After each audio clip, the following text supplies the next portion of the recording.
Hola, Ay, hola. ¿me escuchas bien? Sí, todo bien. ¿Cómo estás, Abril? Bien, ¿y tú? Muy bien, muchas gracias. Bueno, Dime, ya dime. ya vamos a empezar.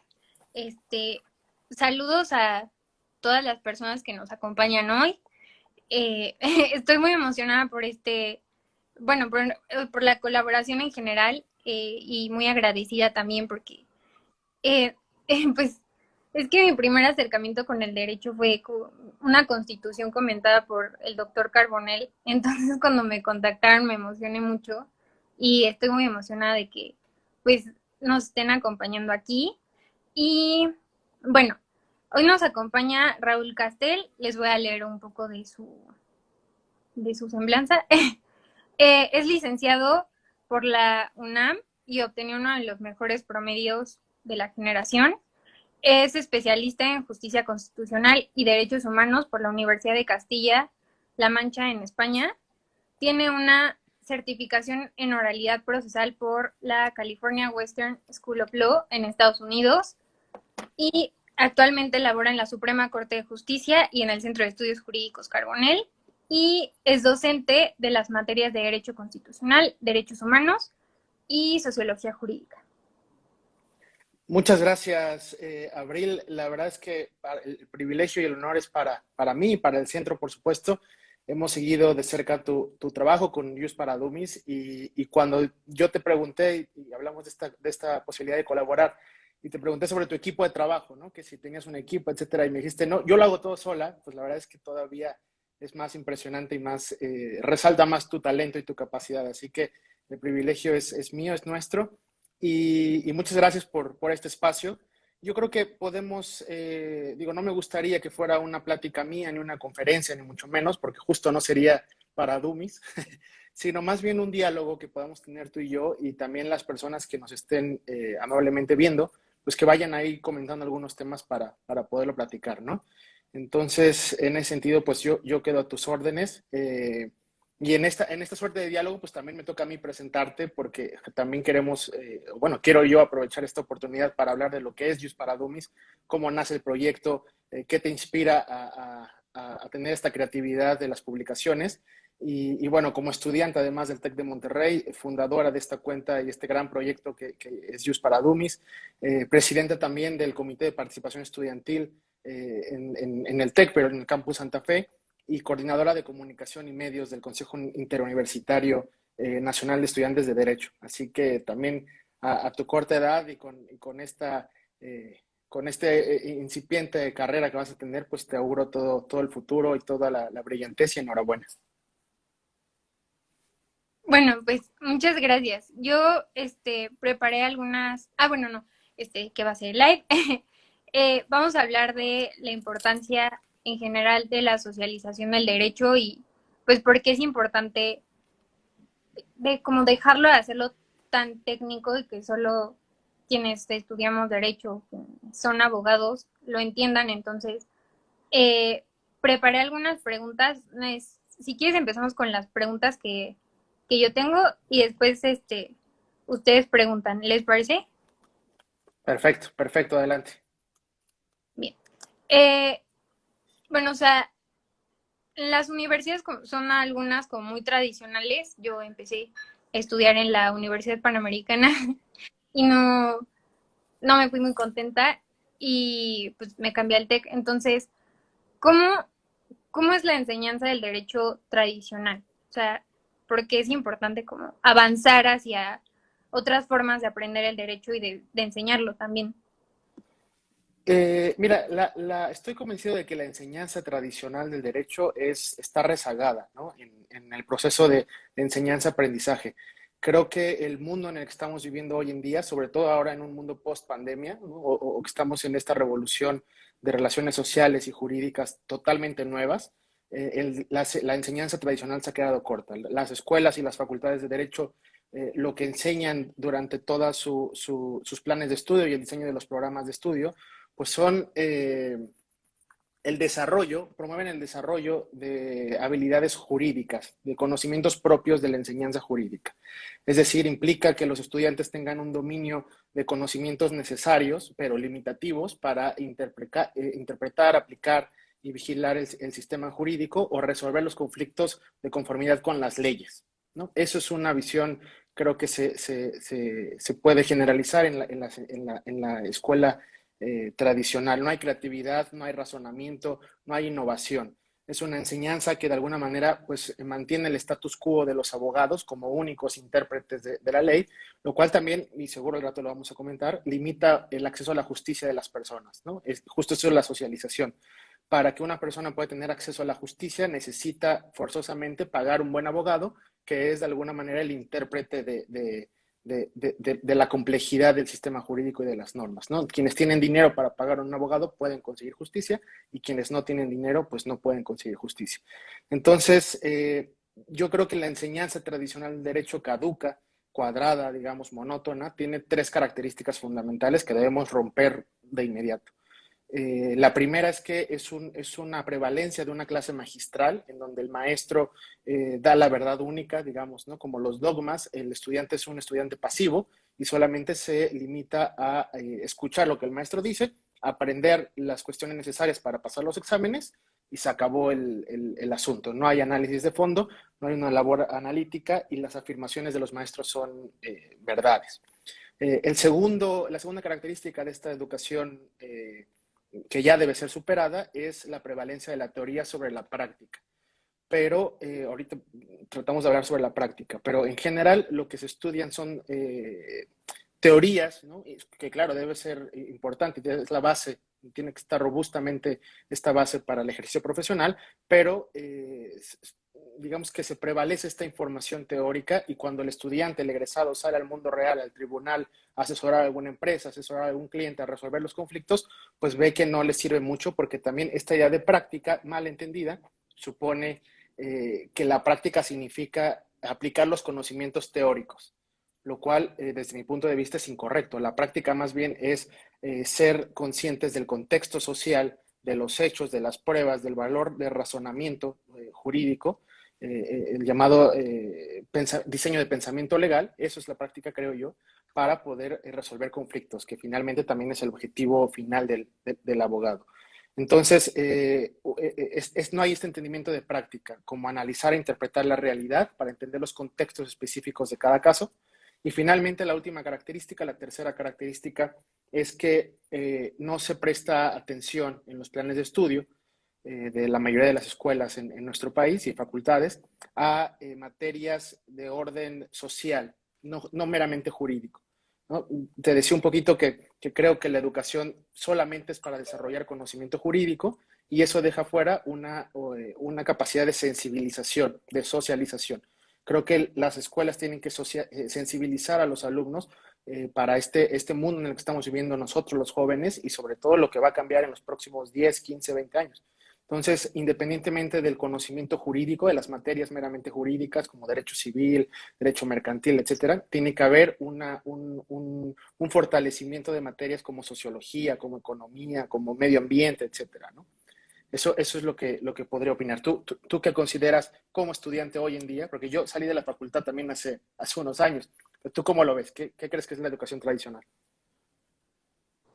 Pues que no está, o sea, habemos muchas personas que tenemos como una manera de pensar distinta.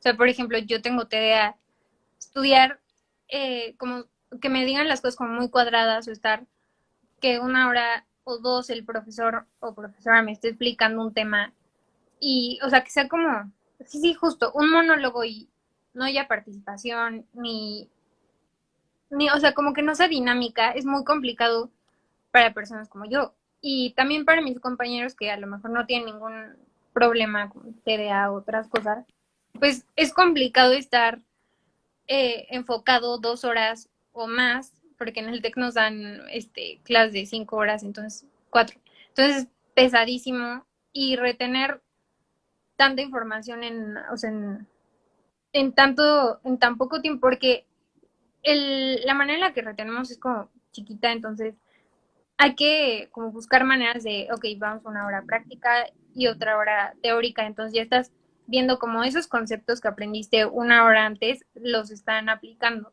Y yo creo que eso es muy importante. También, como no, es que es muy común que los profesores o profesoras hagan sentir mal a los alumnos por hacer preguntas. O sea, no, como que es que eso ya debería saberlo, o incluso nosotros como compañeros, porque yo lo he hecho, es como, pues sí, pero ya estamos en quinto semestre, o sea, ¿por qué estás preguntando algo del primer semestre? O sea, vuelve a leer el libro. Y es como una, o sea, es algo como muy clásico de las y los abogados, pero también, pues, siento que está como muy mal. Y también la clásica de los profesores de civil que te hacen aprenderte el código civil casi de memoria y si me dices o sea, cómo están organizados los libros y los títulos y te lo aprendes de memoria, te pongo un punto extra y, o sea, pues, es que eso no me lo van a preguntar cuando esté en una audiencia litigando, no me va a decir el juez, a ver, sí, espérame, ahorita que antes que empecemos, dime el código civil y qué artículos vas a usar, pues no, o sea, es como muy cuadrado y feo, o sea, a mí por eso no me gustó la UP porque era así así, como muy cuadrada y si no lo dices como yo lo quiero que lo digas, tu concepto automáticamente está mal, aunque estés usando sinónimos o estés diciendo lo mismo en otras palabras, si no lo dices como yo quiero que me lo digas, ya, está mal, está reprobada y ya está chido, fuera echense. Claro, es lo que dicen que sales de la facultad sabiendo perfectamente la teoría de las obligaciones, de memoria con punto y coma, pero no sabes redactar un contrato, ¿no? Eso es lo que a eso me refería con que la práctica está mal entendida en las escuelas de derecho, porque no es aprenderte el concepto, sino más bien analizar los casos y poder resolver los problemas, ¿no? Es una capacidad que también ha sido desarrollada como soft skill, como habilidad blanda, de analizar el contexto y proceso y sacar una solución fácil, rápida, etcétera. Los abogados hacemos todo lo contrario, yo creo que por esta enseñanza, ¿no? Que tenemos que aprendernos tal cual como viene. Y además, si reforman la ley, pues ya la verdad es que ya todo lo que te aprendiste pues ya no sirve, entonces ya no puedes ser buen abogado, ¿no? Sí, totalmente. Y, o sea, pasando de esto como de analizar que los abogados en general somos como muy eh, cuadrados, por así decirlo, al momento de incluso hablar. O sea, el otro día estaba viendo una conferencia y me acuerdo que le pregunté a un amigo, es como de, yo hablo como abogada, o sea, sí hablo como abogada porque a veces uso como, o sea, palabras como más comunes precisamente porque en Just para Dummies estoy acostumbrada a eso, o sea, si hay una palabra, o sea, como muy técnica, pues prefiero omitirla y decir otra cosa para que se entienda. Entonces, eso pues a veces como que me causa inseguridad en la escuela porque es como, es que mis compañeros ya hablan como abogados y a mí me da como el estrés de, yo no estoy hablando así y es como un poco, pues sí, una inseguridad que de verdad no debería existir. Entonces, yo quiero preguntarte, ¿qué es en sí la socialización del derecho? Bueno, para empezar, yo creo que este control lingüístico de que mencionas de hablar como abogado viene desde un desarrollo histórico del derecho, ¿no? El derecho siempre se ha visto como un medio de control y como este medio de control ha propiciado que los abogados, que somos un grupo de poder, digamos, una profesión que tenemos el monopolio de la justicia y de la impartición de justicia, pues hagamos muy complicado la aplicación y la interpretación de las leyes justamente para mantener nuestro privilegio de poder, ¿no? O sea, si el derecho fuera fácil, pues todo el mundo podría hacer sus propios contratos, ir a los tribunales, etcétera. Los abogados en esta estructura de las profesiones somos un gremio que tenemos y que se ha cuidado mucho sobre el lenguaje jurídico. Innecesario, creo yo, y por eso también celebro la existencia de tu proyecto y de todo lo que haces. De hecho, pues todavía se enseña hoy en día cuestiones de latín, por ejemplo, ¿no? Porque el latín es sofisticado, suena sapientibus, ius semper, prudentibus, parte, ah, wow, ¿no? O sea, es el intérprete, el profeta, casi, casi, el abogado. Y mientras más complejo sea esta interpretación, más posibilidades tenemos nosotros de ganar dinero. Esa es la verdad. O sea, si lo hacemos sencillo, perdemos clientela, perdemos dinero. pero limitamos el acceso a la justicia, que es lo que te decía, ¿no? Si tienes dinero para pagar a un abogado que sepa interpretar el proventibus del latín, pues te vas a poder tener el éxito. Entonces, este filtro profesional que se debe pasar para la interpretación del derecho, creo que lo que ha provocado es que haya una brecha, un divorcio eh, muy fuerte, muy profundo entre la sociedad y los operadores jurídicos. Lawrence Friedman hablaba de la cultura jurídica interna y la cultura jurídica externa, ¿no? La externa como jueces, magistrados, abogados, etcétera, y la cultura jurídica externa, pues un poco de la gente de a pie, los ciudadanos, que además han tenido una percepción del derecho abstracta. O sea, hoy en día a una persona no le interesa el derecho a menos que se vea envuelta en un evento que le obligue a usarlo, ¿no? O sea, no te importa a ti el derecho en absoluto hasta que chocas, y entonces, o hasta que te detiene el torito, o hasta que meten a alguien a la cárcel, etcétera. O sea, hasta que lo haces individual es cuando le ponen atención. Y creo que eso también está mal porque tenemos una cultura de la legalidad muy endeble. La cultura de la legalidad justamente se refiere a cómo la sociedad en general, los ciudadanos de a pie, tienen una percepción de las instituciones y de los procesos y de las normas.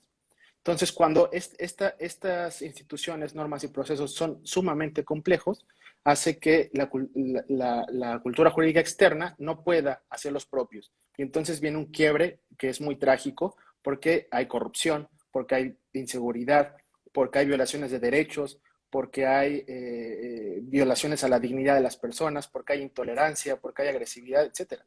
Lo estamos viendo ahora con el movimiento feminista, que también al ratito te quiero preguntar sobre eso porque sé que has estudiado mucho el tema, pero la gente que está intolerante al movimiento feminista y a las protestas, ¿no? Es porque no tienen esa empatía, que es un valor jurídico necesario para construir un Estado de Derecho idóneo. Entonces, me parece que el uso excesivo de los tecnicismos en lugar de tener un efecto positivo en la sociedad, ha tenido un efecto negativo. Y creo que ahora nos corresponde a nosotros, los estudiantes, los jóvenes abogados, cambiar esto. Yo siempre pongo el ejemplo de la regla de los 3 párrafos, ¿no? Que en una empresa, un despacho mexicano estaba colaborando con una empresa alemana y entonces les mandaba pues 200 hojas para decir una cosa, ¿no? El mexicano decía, citaba 40 artículos y citaba 200 jurisprudencias y decía 2 hojas lo que puedes decir en un renglón. Entonces, cuando les llegaban estos mails o estos memos a la empresa alemana, decían ellos, oye, yo no voy a leer esto, ¿para qué? A mí qué importa la jurisprudencia de hace 10 años. Yo quiero que me digas en 3 párrafos qué está pasando. Entonces, la regla de los 3 párrafos, ¿cómo nosotros podemos ofrecer servicios y lenguaje en 3 párrafos? Y eso también, te digo, es el status quo. Cuando tú vas con un cliente, por ejemplo, y le enseñas una demanda de este tamaño, pues va a pensar que si estás trabajando, ¿no? Que lo que te está pagando vale la pena, pero en verdad es pura paja. O sea, esto lo puedes hacer en 2 hojas.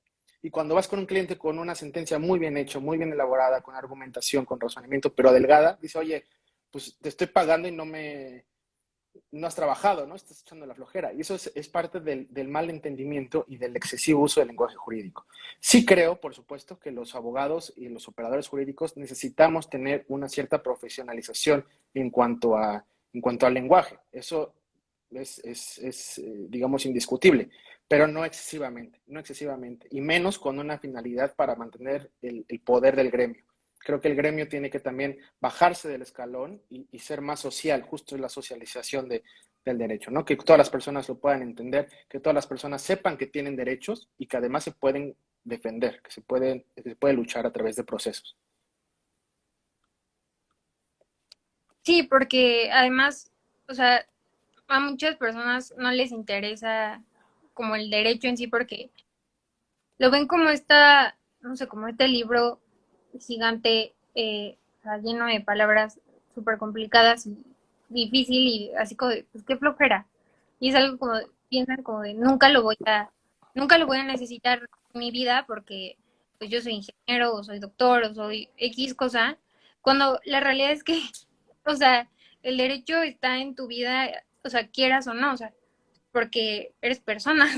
Por eso ya, y es como muy importante que sepan, o sea, es justo lo que siempre digo que es importante, conoce tus derechos para que puedas exigirlos, porque si no conoces que tienes X derecho, entonces, ¿cómo lo vas a exigir? Y también si no sabes qué medios usar para exigirlo o a quién acercarte, pues está muy complicado que puedas acceder a la justicia bien. Y es como terrible porque, pues en ese sentido, la justicia es clasista, porque si no tienes un abogado o abogada que le estés pagando bien, no vas a poder acceder a eso que, o sea, ya ni siquiera quieres, que necesitas para vivir, o sea, los amparos en salud y medicinas, o sea, si no tienes un abogado que le sepa el amparo y que generalmente pues cobran mucho porque es muy complejo el tema,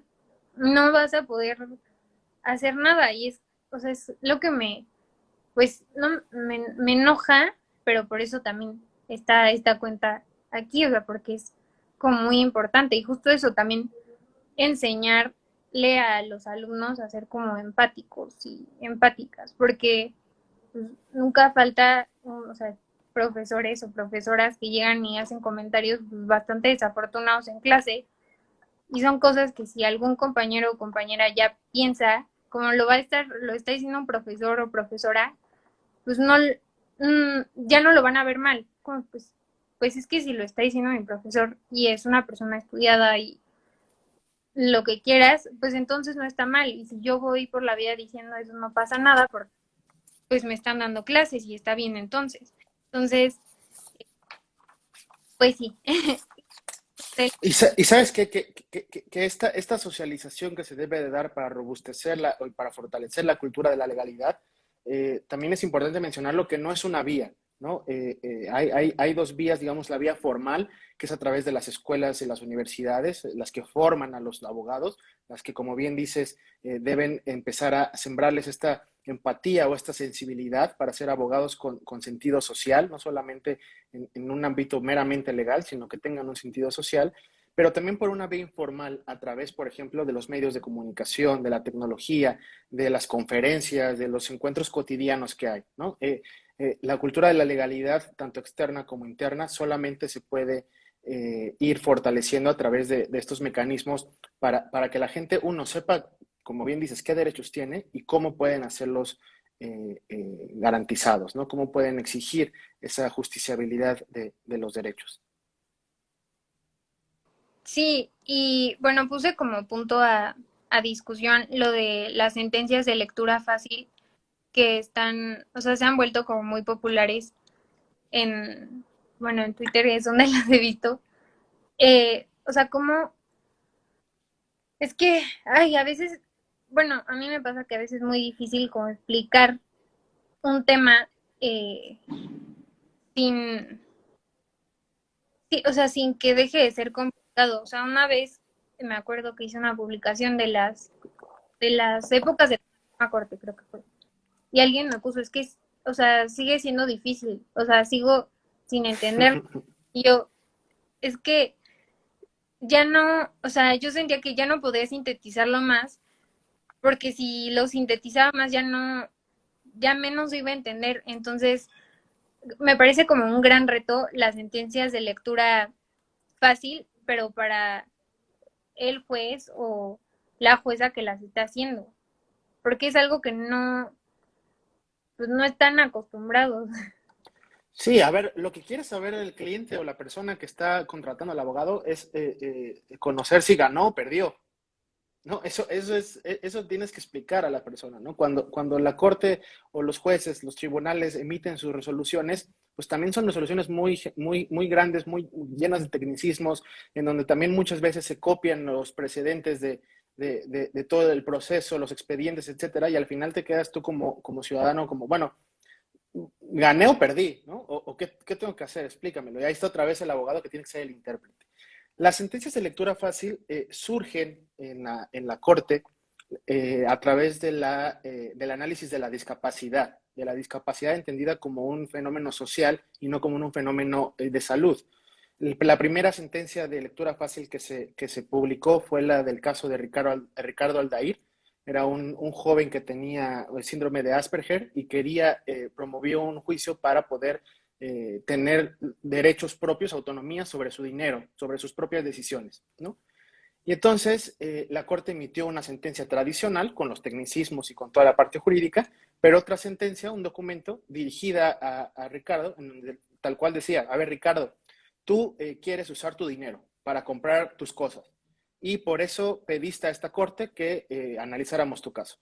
Te quiero decir que la Corte considera que tienes razón y a partir de este momento tú vas a poder usar tu dinero. Eso se entiende, eso es el objetivo final de la justicia, ¿no? Que las personas, de nuevo, que los ciudadanos puedan hacerlo. Y esto que nació desde el punto de vista de la discapacidad, que fue eminentemente para las personas con discapacidad, y se le conoció después como un ajuste razonable, ¿no? Un ajuste razonable porque decían, oye, ¿por qué lo vas a tratar diferente? ¿Por qué le tienes que dar otro tipo de sentencias? Bueno, ese ajuste es razonable porque la discapacidad, algunos tipos de discapacidad, tienen mayores procesos cognitivos, ¿no? Entonces necesitas explicárselo de una manera todavía más sencilla. Sin embargo, ha evolucionando y ha ido teniendo mayor importancia porque ahora no solamente se ha utilizado para casos de discapacidad, sino para cualquier otro de casos. Y yo considero que ese es el camino, el destino donde debemos transitar, hacia donde debemos dirigirnos, a una justicia fácil, a una justicia accesible y a una justicia que sea entendible, ¿no? A través de las sentencias de lectura fácil. Y justamente para eso, para que se cumpla el ideal de la justicia. O sea, cuando tú llegas a un tribunal, no quieres saber si la jurisprudencia o si el artículo 50 o si el pater familia, si ¿no? la parte de latín, quieres saber si vas a ganar o si vas a perder y por qué te están dando la razón o por qué te la están negando. Y entonces cuando tienes estos procesos entendibles, justos, digamos, no importa si pierdes o ganas. Con ambas decisiones estás satisfecho porque sabes que el proceso se llevó a cabo con las garantías necesarias, ¿no? Lo que es el debido proceso y que además los argumentos, las razones que los jueces te están dando, entendibles, te convencen de que tienes o no la razón, ¿no? Y eso también es una labor de los estudiantes y de los abogados. Se trata de convencer, de argumentar. No debemos tener, no debemos olvidar que la labor principal del abogado es la argumentación. Esa es la cualidad más importante y finalmente lo que abre las puertas para cualquier tipo de desempeño profesional que desee tener el egresado, ¿no? Saber argumentar. Y la argumentación se construye a través del análisis de casos también, ¿no? Análisis de casos reales, de precedentes, en donde tú conozcas el contexto, los hechos, la relación entre hecho, prueba y verdad jurídica, etcétera. Este tipo de cuestiones que al final del día son muy fáciles. Cuando yo estudié en Estados Unidos, además los gringos tienen la enseñanza jurídica en Estados Unidos es muy valiosa en cuanto al método del caso, ¿no? Y a la practicidad, son muy prácticos. Ellos me pedían ensayos en la escuela, ¿no? Y yo, híjole, pues no sabía cómo empezar, le echaba muchos choros, etcétera. Y me decían, a ver, explícalo. O sea, no quieras verte inteligente, no quieras verte rimbombante, explícalo. Mientras más fácil lo expliques, mejor. Entonces también ahí aprendí a simplemente explicarlo, o sea, poner en palabras lo que estoy pensando de una manera sencilla, ¿no? También para que pueda hacerlo. Por eso creo que las sentencias de lectura fácil han sido una gran revolución y creo que vamos por buen camino y ojalá sigamos así teniendo este tipo de accesibilidad para las cuestiones legales. Sí, totalmente de acuerdo. Pues esas son las preguntas que yo tenía preparadas y pues ya si quieres continuar tú con las preguntas. Yo quería, a ver, hablando o continuando con este tema de la socialización, sí quisiera preguntarte sobre cómo nace este proyecto de Youth para Dummies, pero más específicamente, de dónde sale este interés tuyo para transformar, traducir lo que estás aprendiendo en la carrera complicado, traducirlo y hacerlo además no solamente en palabras fáciles, sino en medios audiovisuales también muy atractivos, ¿no? Muy divertidos, muy chistosos. ¿Cómo sale esto?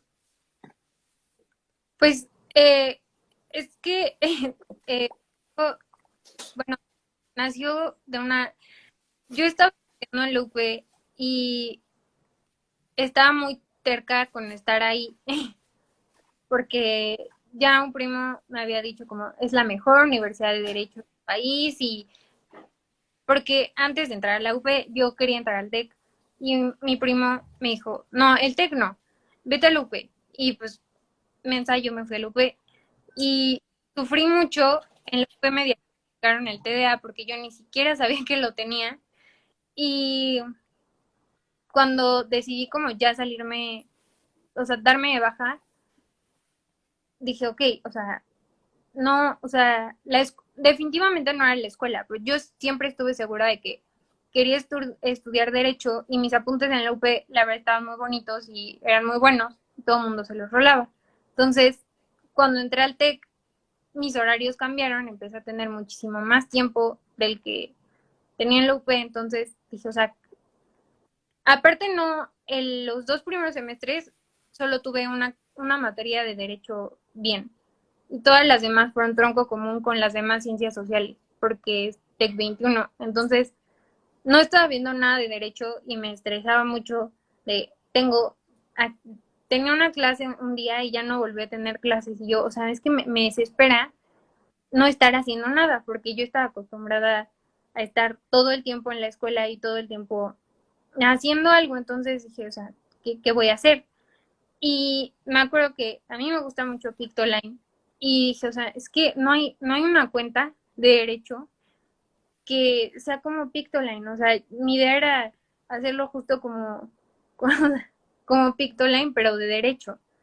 Y un día, pues aburrida, agarré y abrí Canva, que es donde hago todo, y yo, pues voy a empezar, y empecé a hacer como mis apuntes de lo que yo tenía de la UP, pasarlo a como a dibujitos y así. Y lo subí y dije, o sea, es para mí, no quiero, o sea, no, mi idea no era que creciera. O sea, era como de subirlo y entretenerme un rato y si lo iba bien, que bien, y si no, también. Pero de repente pues empezaron a crecer y luego yo veía películas y antes de estudiar derecho, o sea, mi tía me dijo, es que cuando te platiquen algo y ya estés estudiando derecho, vas a estar pensando en tu cabeza cómo resolverlo, pero como abogada. Y yo, o sea, es que está rarísimo, no pasa. Y ya después yo veía películas y yo, pero es que esto se puede relacionar con esto. Entonces, ya así como, ¿por qué es importante que Mufasa hubiera dejado un testamento? Y entonces lo subía y pues a todo el mundo se le hacía muy simpático y seguía haciéndolo como con cosas que a mí me gustaban y que me interesaran y pues ya, o sea, como creció muchísimo y la verdad me gusta mucho porque, o sea, hay temas con los que no juego, como el feminicidio o cosas con derecho penal casi no juego porque pues es derecho penal y le tengo como respeto, pero con otras cosas sí es como intentar demostrarle a la gente que el derecho sí puede ser divertido y sí, o sea, lo puedes aprender con memes y no tienes no sé, agarrar un libro y leerlo y entender el tema. O sea, puedes agarrar tu celular y abrir Just para Dummies y reírte un rato.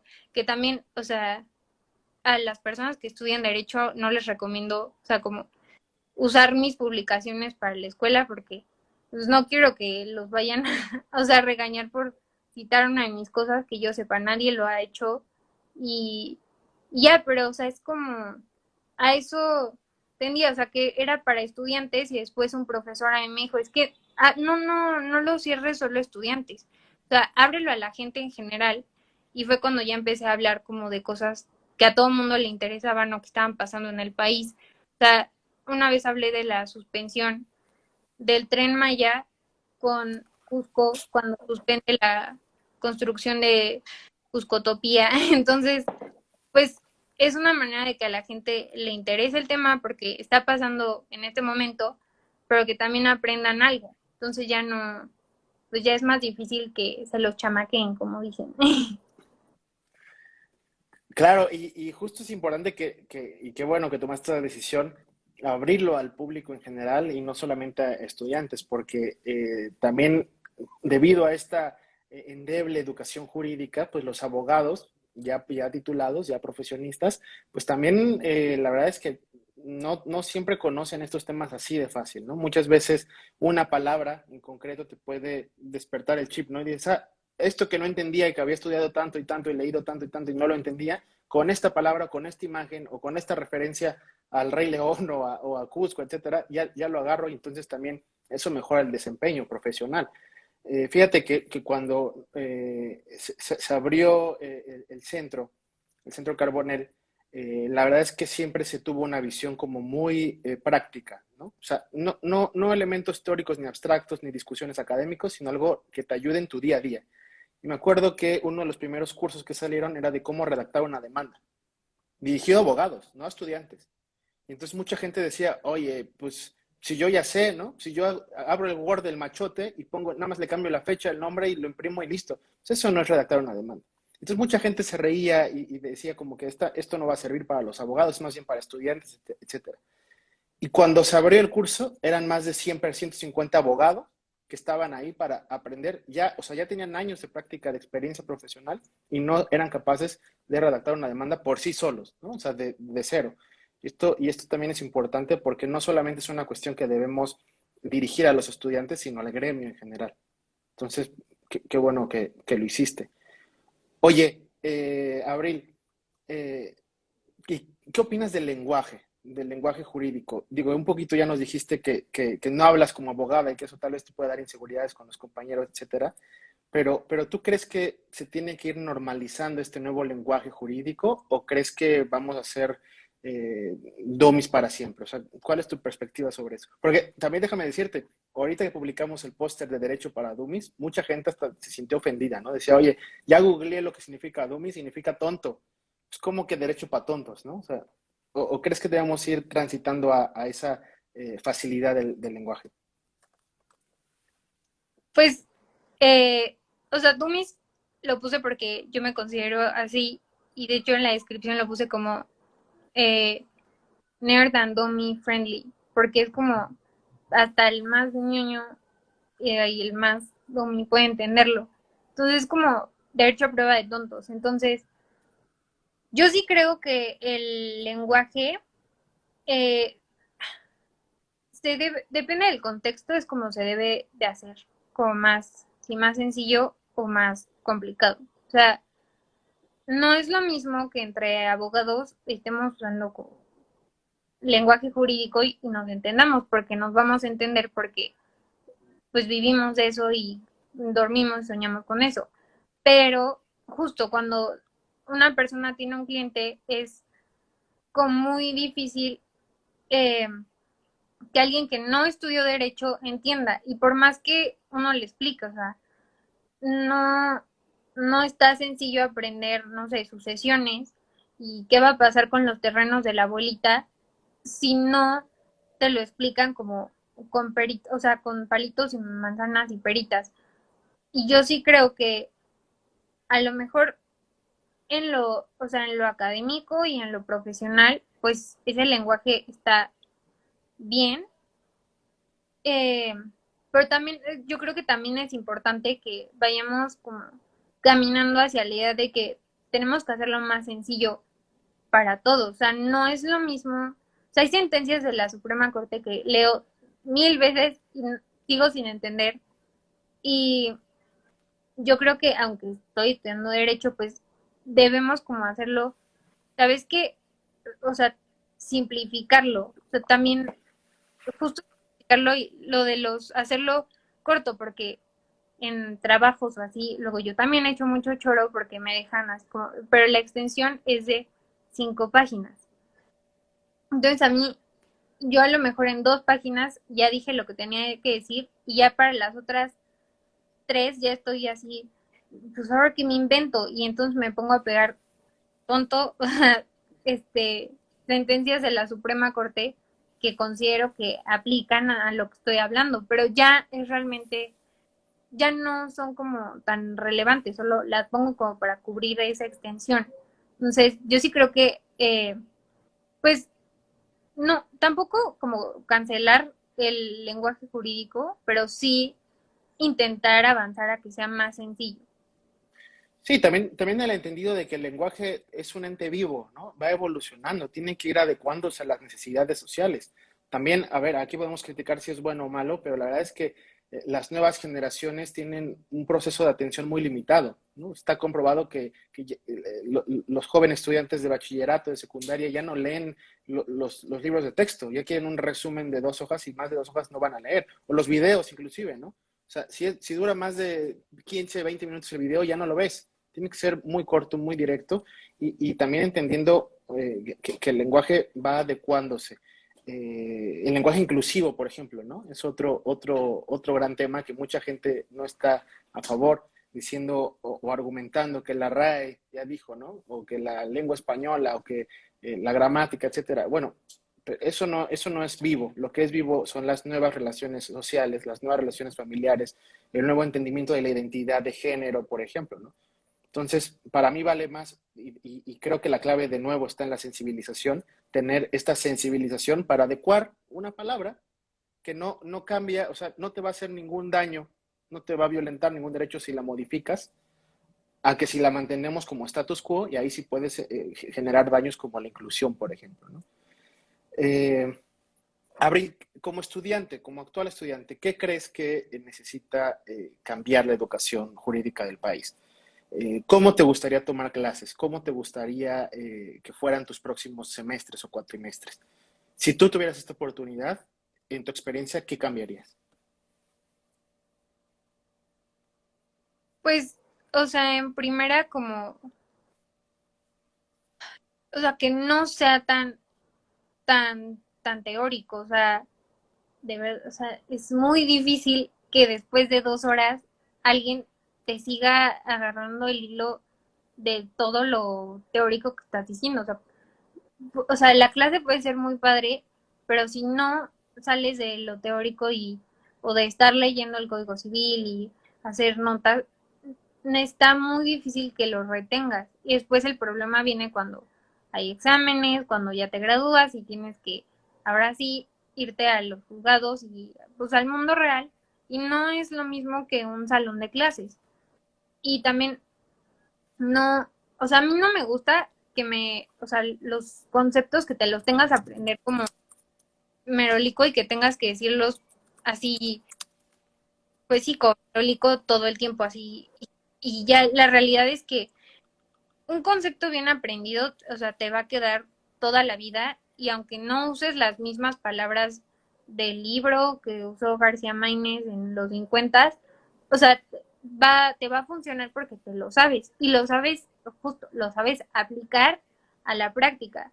Y, o sea, justo que las clases no sean nada más teóricas, que también sean prácticas, no esperarse a, no sé, que estén viendo derecho procesal laboral para ver un poquito de procesal, o sea, o de explicar cuánto es una indemnización, o sea, que sea como de ambas cosas y también que, o sea, que el derecho sea empático, porque el derecho en sí, pues es una, no sé, una carrera empática y se basa en la justicia social y creo que lo primero que a muchos nos han dicho al entrar a la carrera es que si estudiamos derecho por la justicia estamos en el lugar equivocado y pues tampoco se trata como de ser un profesor o profesora y ser un tirano con las y los alumnos porque,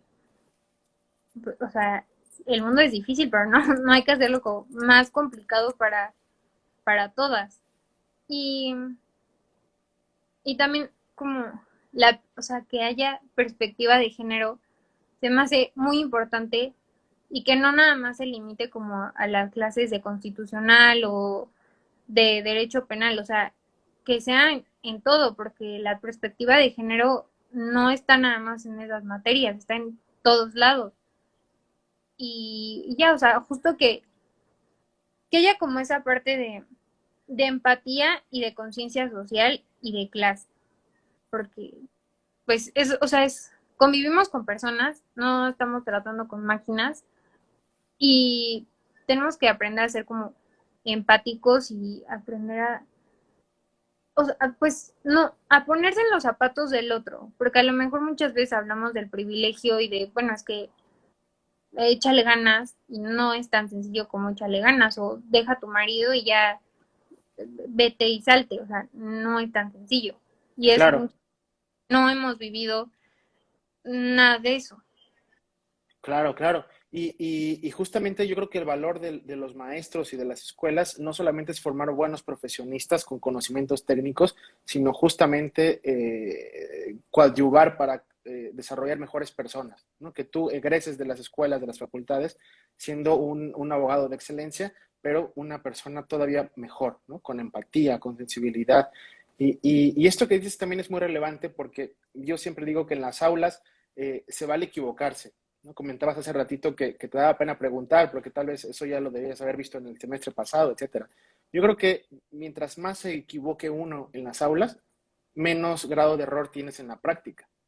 Y cuando estás en la práctica, la verdad es que los abogados tenemos muchísima responsabilidad. O sea, un error nuestro puede mandar a una persona a la cárcel, puede quitarle sus bienes, puede quitarle sus hijos, puede quitarle su dinero, puede quitarle todo.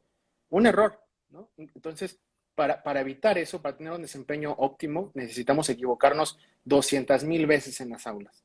Y este margen o esta apreciación del error, del aprendizaje a través del error, creo que también está mal visto en las escuelas en general, ¿no? En las escuelas sobresale el que más sepa o el que menos se equivoque. Yo creo que es al revés, es el que se equivoque más va a ser un mejor profesionista, ¿no? El que pregunte más, el que trate de interactuar más y también la metodología actual pues inhibe la interacción, inhibe este tipo de diálogo, de debate, de lluvia de ideas que puede haber entre alumnos y también entre profesor y alumno. Abril, creo que hay algunas preguntas de la gente por ahí, leí alguna interesante. ¿Quieres que pasemos a las preguntas? ¿O Sí, cómo lo ves? ay, sí, pasamos a las preguntas. Yo vi una acá, pero creo que es de las primeras. Y si quieren ahorita pues también preguntar algo.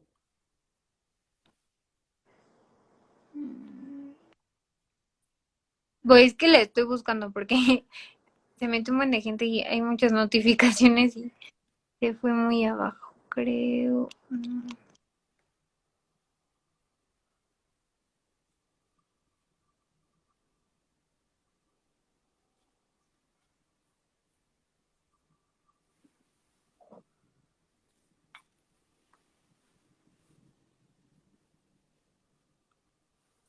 Aquí está.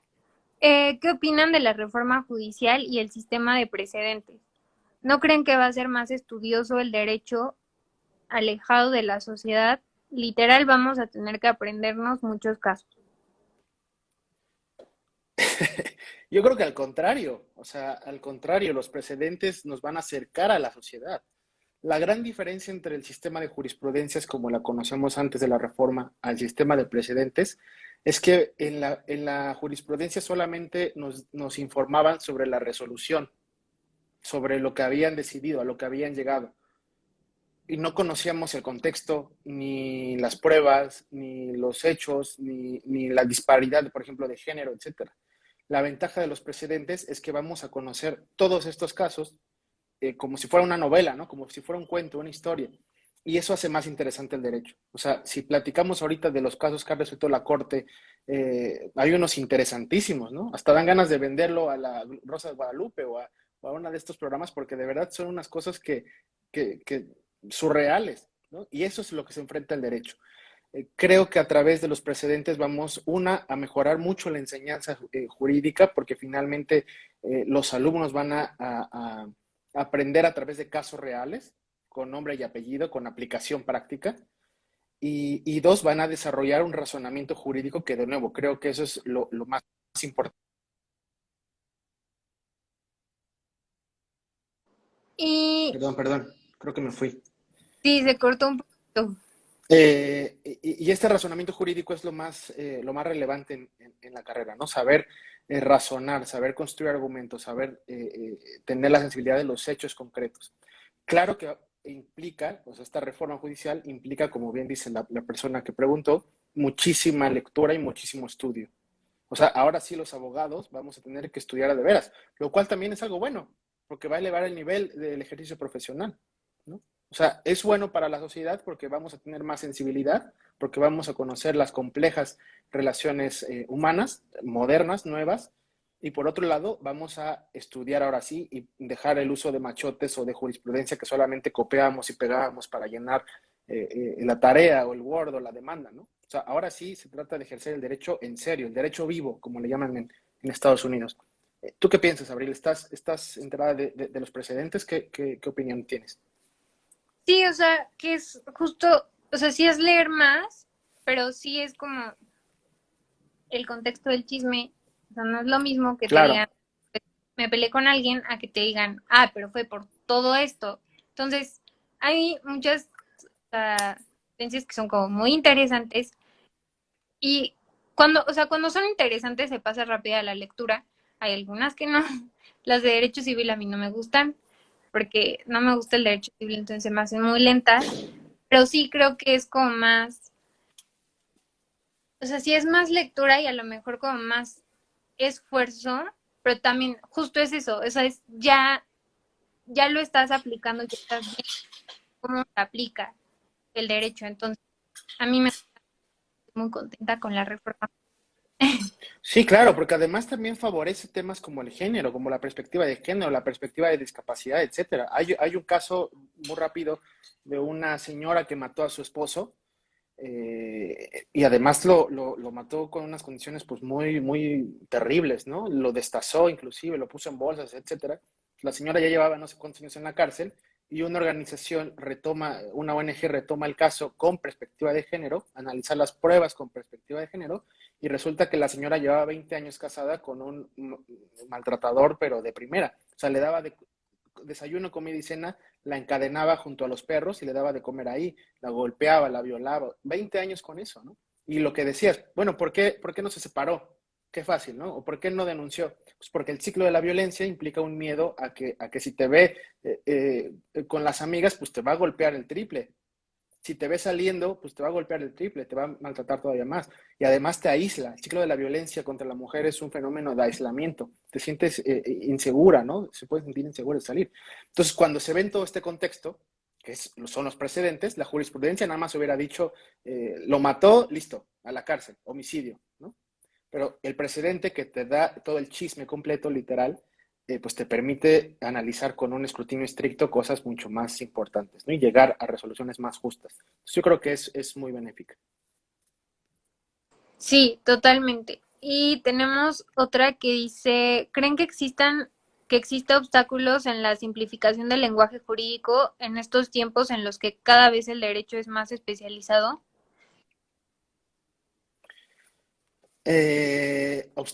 Obstáculos cada vez que el derecho es más especializado. No, yo diría que lo que pasa es que, digamos que el derecho no, el problema no es del derecho en sí mismo, desde mi punto de vista. Creo que es la interpretación del derecho lo que es el problema. Digamos, ese puente entre la norma, los derechos en papel y la práctica real, ¿no? En la vida real. Ese es el problema. Creo que puede haber derecho muy especializado, legislaciones muy especializadas, pero si un profesional del derecho sabe interpretarlo y adecuarlo a un lenguaje común, se quita el problema, ¿no? Decía Einstein que una persona solamente sabe de un tema si es capaz de explicárselo a su abuelita, ¿no? Imagínate además los temas que él llevaba, ¿no? De la relatividad, etcétera. Puta, yo jamás lo entendería, pero lo explicas de una forma diferente. Y esos son los procesos de razonamiento que debemos hacer. Es el famoso pensar como abogado, ¿no? Saber que nuestro trabajo es encontrar las normas aplicables a los casos concretos, interpretarlas según nuestra posicionamiento en el caso y argumentar para validar o legitimar esa aplicación. Entonces, por eso la enseñanza es tan difícil. Creo que el derecho desde la parte legislativa, o sea, de las normas, de los códigos, del proceso legislativo, pues sí puede ser especializado, inclusive debe ser especializado, por ejemplo, en materia de hidrocarburos, en materia de salud, en materia, etcétera. Y también por eso, muy rápido, creo que la importancia de la enseñanza jurídica debe abrir el campo o el estudio a otras ramas del conocimiento, no nada más a la ciencia social o al derecho, sino también a biología, por ejemplo, en materia penal, para conocer las neurociencias, ¿no? Para saber si hay algún tema de neurociencia aplicado a penal, pues tienes que conocer de biología, tienes que conocer de química, etcétera.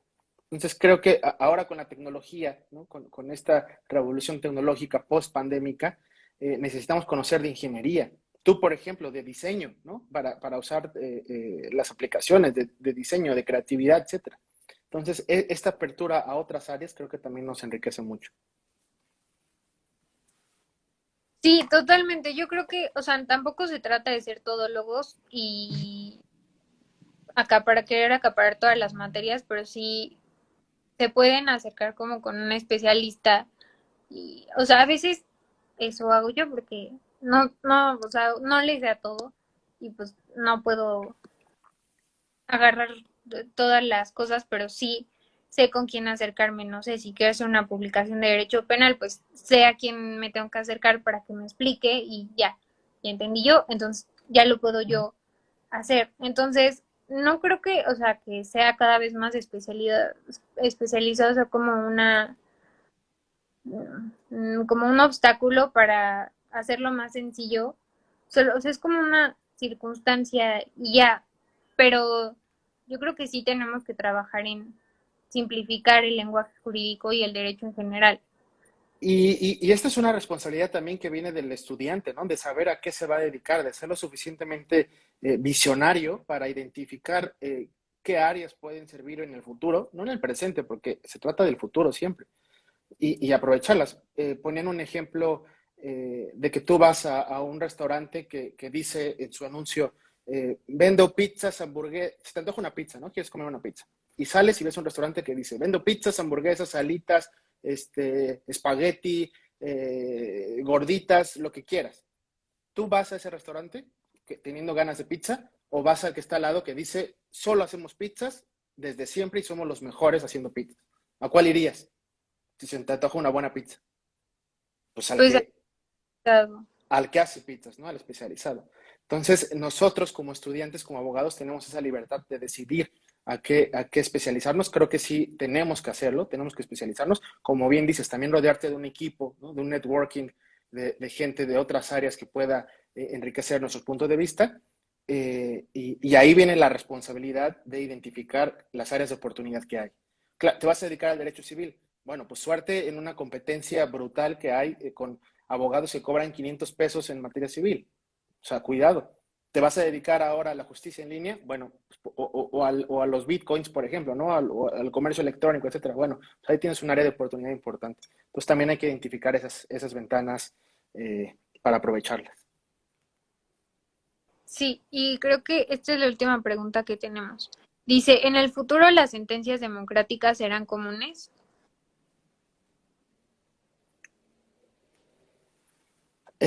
A ver, ¿qué se entiende por sentencia democrática?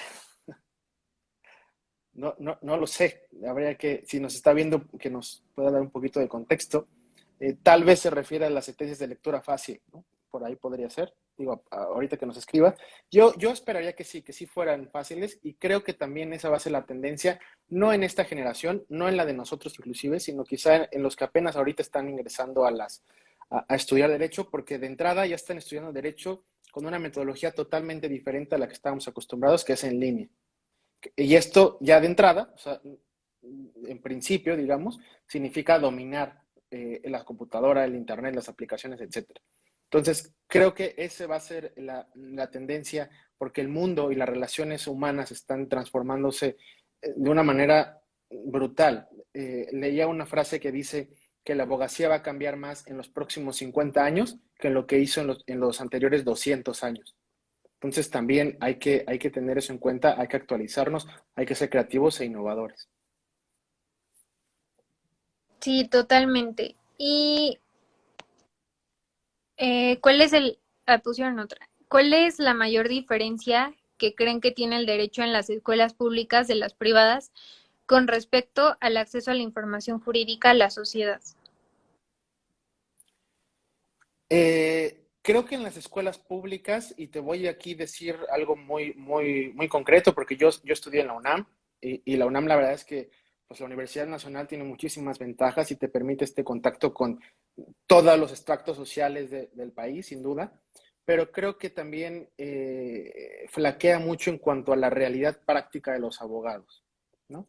Por ejemplo, en las privadas tienes muchas cuestiones empresariales, tienes mucha cuestión de gestión de negocios, de cobro de honorarios profesionales, de globalización, de las relaciones globales, del inglés, ¿no? Como un elemento básico de tu ejercicio profesional. Y creo que en la UNAM, como institución pública, todavía estos temas son un poquito tabú. O sea, hablar de cobrar honorarios en la Facultad de Derecho, pues no. O hablar de inglés, no. Mejor estudiemos náhuatl, ¿no? O alguna lengua, y que por supuesto está bien, por supuesto. Pero vaya, estos temas creo que todavía no han salido y yo vería esa como la principal diferencia entre una privada y una pública. Ahora, no significa que las privadas no tengan el sentido social. Creo que también lo pueden tener y deben fortalecerlo. Pero es la mezcla, ¿no? O sea, es la empatía, saber que tenemos privilegios, aprovechar los privilegios, porque tampoco no creo que esté mal que nosotros aprovechemos esos privilegios, pero sin nunca perder la empatía en el sentido social. Saber que hay una otra edad, que quizá no tuvo los mismos privilegios, los mismos recursos, y que tenemos que prestarles ayuda, ¿no? A la gente menos favorecida. Sin embargo, repito, no creo que aprovechar los privilegios con los que cada uno nace o que cada uno va construyendo sea malo, ¿no? Y eso es el gran choque que hay entre una pública y una privada. La privada creo que se limita mucho a este ámbito de privilegios y es totalmente se cierra la parte social, lo cual está mal, y creo que la parte pública se centra mucho quizá a lo social, pero también quita de un lado una parte importantísima que es el ejercicio profesional, ¿no? Se trata de disfrutar la profesión. Y disfrutar la profesión, pues implica que tú también puedas ofrecer mejores servicios. Si haces lo que te gusta, si ganas buen dinero haciéndolo, si tienes una vida, digamos, estable, puedes dedicarte a luchar más por los intereses sociales de las personas menos favorecidas. ¿Tú cómo lo ves? ¿Tú has estudiado en pública y en privada? ¿O solo en privada? No, solamente he estado en escuelas privadas, pero pues justo es eso, o sea, afortunadamente pues me considero una persona con privilegios, pero también pues no, o sea, mi abuelo, que es una persona a la que admiro mucho, eh, como que me dejó esa semillita de que, a ver, no sé, de empatía, porque él era una persona muy empática. Y pues afortunadamente no toda mi vida he tenido los mismos privilegios y pues me ha tocado sufrirla, pero sí considero que las escuelas privadas es como estar en una burbujita de privilegios y no volteas a ver a otro lado más que, pues este es mi mundo, este es Santa Fe y yo no bajo al pueblo de Santa Fe o a Coajimalpa, solo existe Santa Fe y es lo que está bien.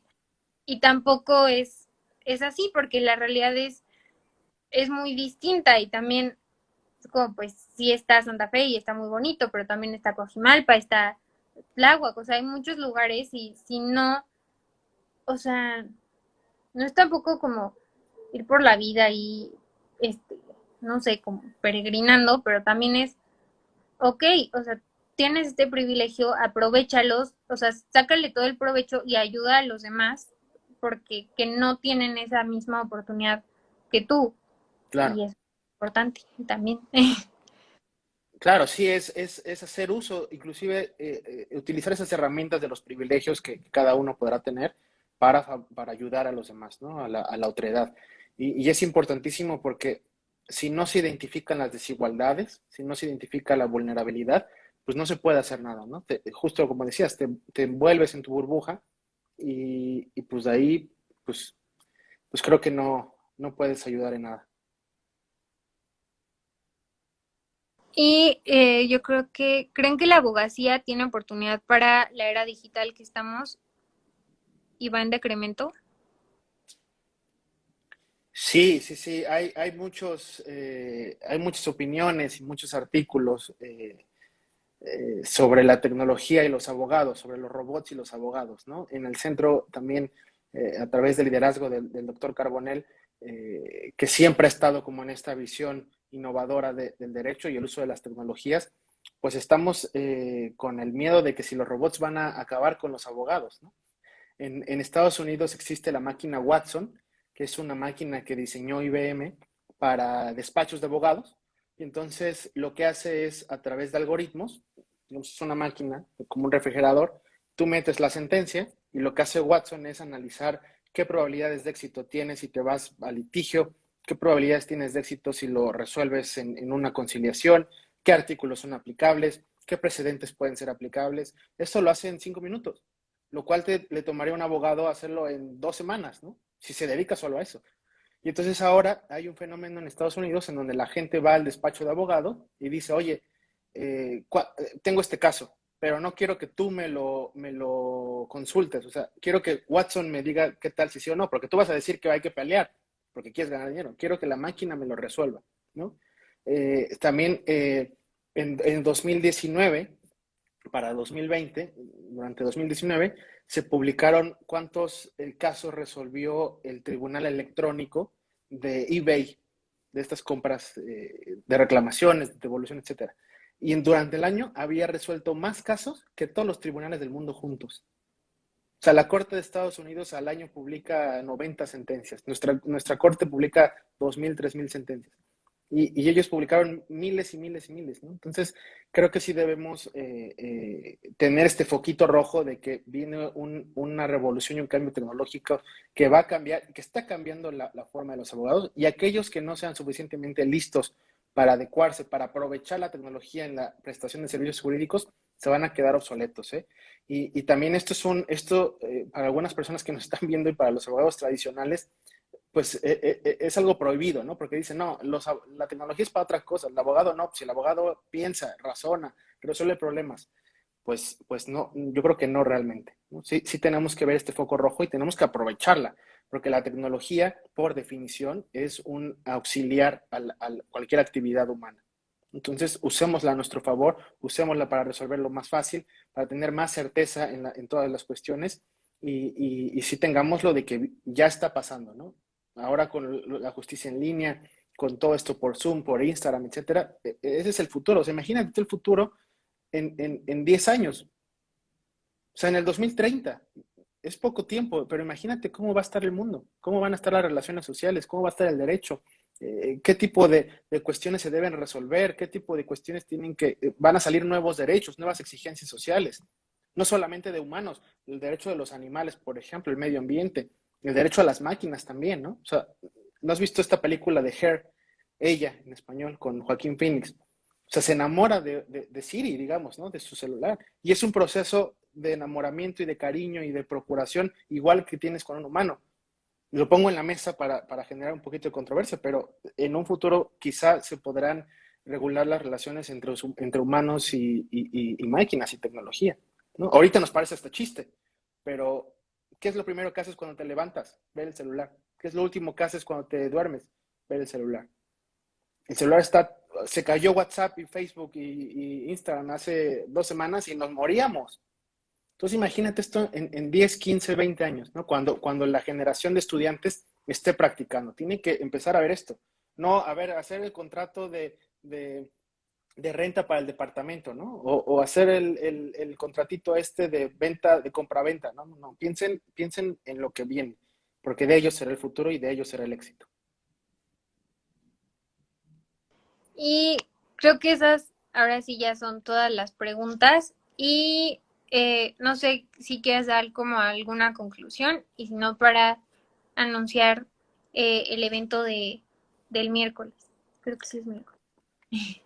Sí, el 20, que ahora yo fui el invitado y un poquito ahí hablé más, pero ahora también queremos entendemos también que tu comunidad desde chavos, es estudiante, la gente que te sigue aprueba el Just para Dummies, ¿no? Y está contento con estas cosas.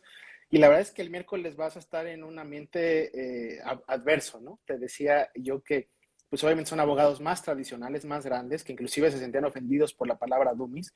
Y creo que es ese mensaje que tenemos que hacer tanto a los estudiantes, a los jóvenes, como la gente seguidora de tu cuenta, que ya nació, que ya tiene este ADN de innovación, y ahora nos va a corresponder también darles esta semillita a la gente grande que practica el derecho hoy en día, ¿no? Porque también ellos tienen que cambiar.